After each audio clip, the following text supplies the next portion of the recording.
Hi and welcome back to the channel. Now on today's video, it's not a car review or not a conventional car review as I usually do on the channel. It's something a bit different. It's a reveal of my brand new daily car. Now if you guys don't already follow me on social media, or perhaps it slipped the net, my Abarth 595 Competizione, which was from Sogo, has actually now been returned. They had to practically prize it from my hands. Ultimately, it was only supposed to be a flexible lease. I was only supposed to have it for around 6 months, and I actually ended up having that car for a whole year. It suited my needs so much. It was great fun, it looked fantastic, it was pretty good on fuel, but I had to part with it eventually because it was never actually mine to hold on to. The whole idea originally with the flexi lease was that I would switch up and change my car more often. But because of the way of the world and with the car market, there just isn't anything on Sogo that I'd go for. So that meant I needed a car. And I was without one for about a month and a half trying to decide what to do. Do I be sensible? Do I purchase something a bit fun? Do I have one last hurrah until perhaps we'll all be looking at going electric? Well, this is what I went for. And for most of you, it's not going to be a surprise.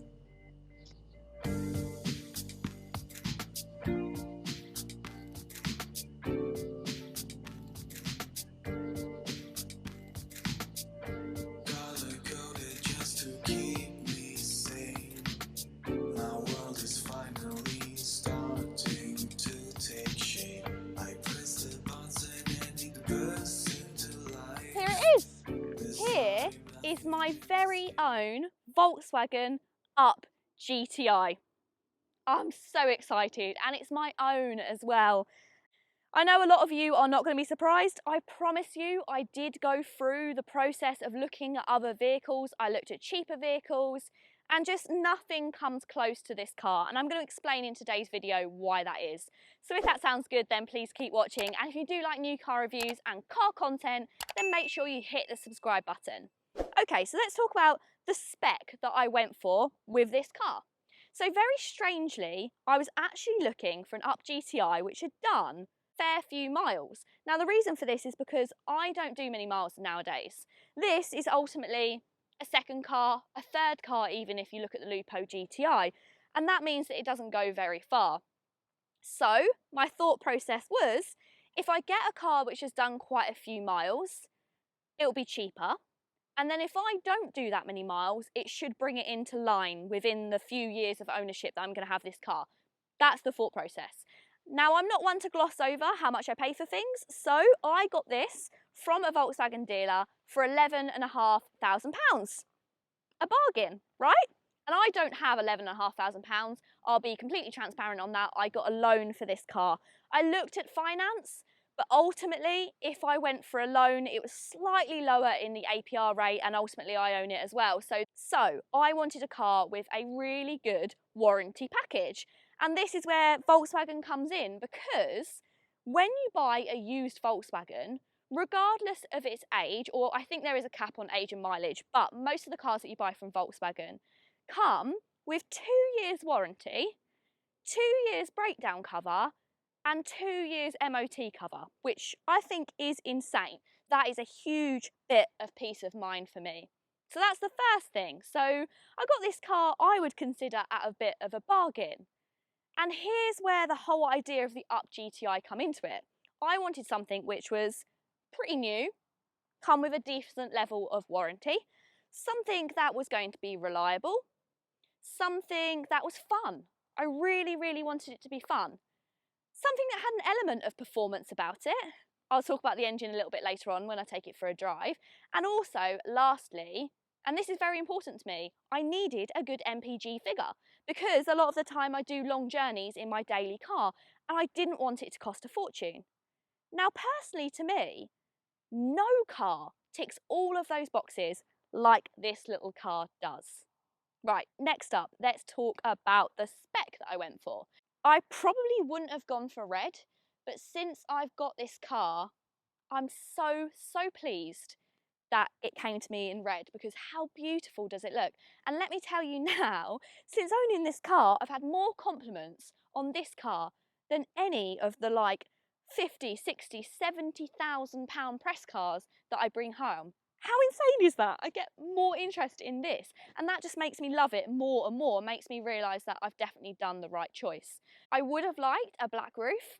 That would have been something that I would have quite liked, but maybe in the future we're going to have a little bit of fun with this car, and I wouldn't mind wrapping the roof. And I'll talk a little bit later on about the different things that I might want to do with this car in the future. And there's a couple of other things that are really important to me. Cruise control. I really seriously wanted cruise control because I do those journeys and I love cruise control. Ultimately, adaptive cruise control, I know that doesn't come with the Up, but I did want the cruise and park pack. And again, rear parking sensors, that's just an added bonus. So when this came up in this glorious colour with a cruise and park pack, and also with those warranty package and with that slightly higher mileage, snapped it up. In terms of other factory upgrades, there was also a reversing camera. Definitely not needed on a car this size. You could have had a Beat sound system. Again, I'm not really interested in that. There is a sunroof. I would have loved to have had a sunroof, but I'm really happy. And let's talk about those small upgrades, because these are things that I might do whilst I have ownership of this car, but do not hold me to it. So of course it would be quite nice to wrap the roof. I would love to do that. And also this exhaust. For me personally, the exhaust system on the Up GTI, I don't want to say lets it down, because there's something that I quite like about this car. It doesn't pretend to be something it's not. It's not a performance car. It does only have that 115, I don't even, 110, around 110, 115 brake horsepower. So it's not a quick car. So it doesn't need to sound like a quick car, but for me personally, just to have the single exit exhaust, I just think it makes it feel a little bit boring. So that might be something that I might upgrade. Okay, now let's take a look on the inside. Right, interior. This is where me and this car have a little bit of a love-hate relationship, because there is things that I love on the interior, but then there's things that I do think are a bit of a miss. So starting with the seats, I might have mentioned this in many of my videos before, but I'm a big fan of Jaccara on Volkswagens. You do have to be a big Volkswagen fan to kind of understand Jaccara, but I absolutely love it. Up GTI as standard gets heated seats. So for me, that was a big must. I love heated seats. Love the steering wheel. Red stitching on the inside, it feels such high quality. The dashboard has never really been massively my favourite thing, but I did forget how good the ambient lighting is in this car until I got in it at night, and it all underglows under the dashboard, which I think is fabulous. It looks lovely. So that's all kind of the good things. The negatives inside here, spec on these cars, other than heated seats, which is completely random, spec isn't that great because of course you don't get a digital screen, and this is something I'm going to really miss, because I do love using Apple CarPlay and Android Auto, and this car doesn't get it. It gets some silly Volkswagen app that you're supposed to download, and then that shows you loads of things like your boost gauge, which I get are all fancy, but it's going to drain the battery. And spec in general, like, you don't get any parking sensors, understandable, it's a tiny car, but you don't get cruise control as standard, so that is something that I added, or came with added. You don't even get any anti-collision warning, which for a small car, I really just would have wanted anti-collision warning just in case. Just in case. Now, here's something else that I would like to customise to this car, or to have done, is the fact that you don't get automatic lights. Apparently to retrofit that, 20 quid. So I definitely would like to retrofit that, and I'm going to have a go at doing it myself as well. Of course, I will put it on the channel. So for those of you that are not quite familiar with what powers the GTI, it's a turbocharged 3-cylinder 1-litre engine. So it's the same one that you get in the TSI powered Up, which is likely not going to be that familiar with you, because the most common Up produced around 60 to 75 brake horsepower, but it did miss out on a turbo. The TSI produced closer to 90 brake horsepower, and then this GTI version gets some extra special treatment, including an increase in boost and also an intercooler. So these increases in power have actually brought it up to 113 brake horsepower, as well as some added torque as well. A few of you are probably scoffing at the power, but because of the Up's tiny size, it feels incredibly nippy. Mind you, the 0 to 62 time of just under 9 seconds doesn't sound all that impressive, especially not in the shadows of my Abarth that did it in around 6.4 seconds. And it made quite a lot more noise doing it. However, the GTI isn't completely quiet and it's much more manageable. It darts in and out of corners and it has proper shuckability. I think that's a word. Plus, the noise isn't completely obsolete, it is there. You just have to work it a lot harder. You have to hang on to those revs for a lot longer to make it make some noise, unlike the Abarth, which would literally make a racket in reverse. And that's all the fun stuff. But actually, there is some sensible stuff as well, and that's what drew me to this car, like the MPG figures. So off the back of some longer journeys, perhaps not this journey today, I've managed a whopping 58, nearly says 68, not quite, 58 miles per gallon. And that solidifies to me that I've just absolutely made the right decision, because I don't think there's another car which is this much fun and that economical. Now, the one other thing that I want to talk about in this video, guys, and I promise this has not been enticed by a special deal, by anything, but I just want to talk about my handover process when I purchased this vehicle. I have worked in cars now for around 5 years, and I've never seen an experience myself, even when I handed over cars, I've never seen an experience this good.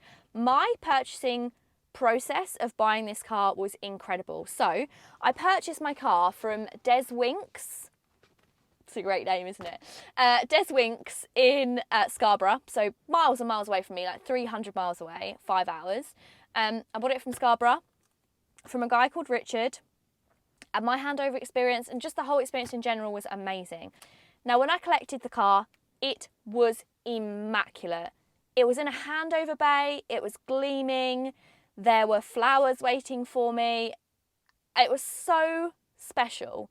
I think it's something that I will always, always remember, and actually a massive highlight of being in cars in general. Buying a car, personally, for me, was a big deal.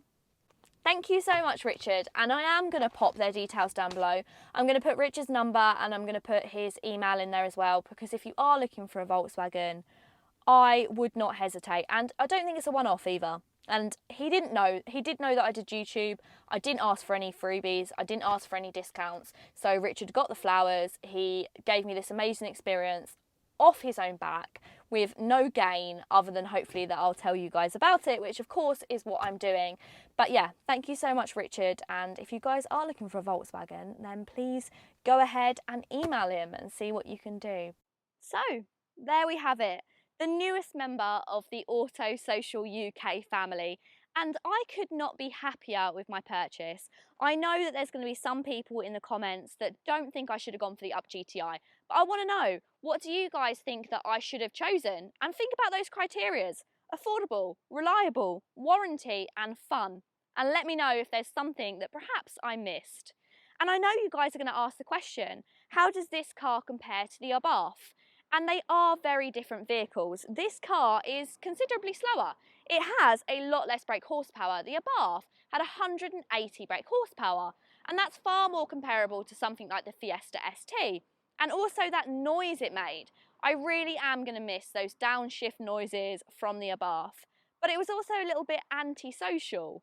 It wasn't particularly comfortable. It didn't have any cruise control. It didn't have the nicest amenities. It was expensive to run and it was noisy. So it was a bit embarrassing when you started it up early in the morning. It might have put a massive smile on my face, but So does this, and it does it in a much more sensible package. But let me know, what do you think? This or the above? Pop it in the comments down below. And I just want to say, guys, thank you so much for all of your support on this channel. It really is overwhelming. And that is a big reason why I picked this car, because I want to share it with you guys. So thank you very much. If you are new to this channel and this is the first video you're seeing, then make sure you hit the subscribe button and follow along for more content. Until next time, guys, see you later.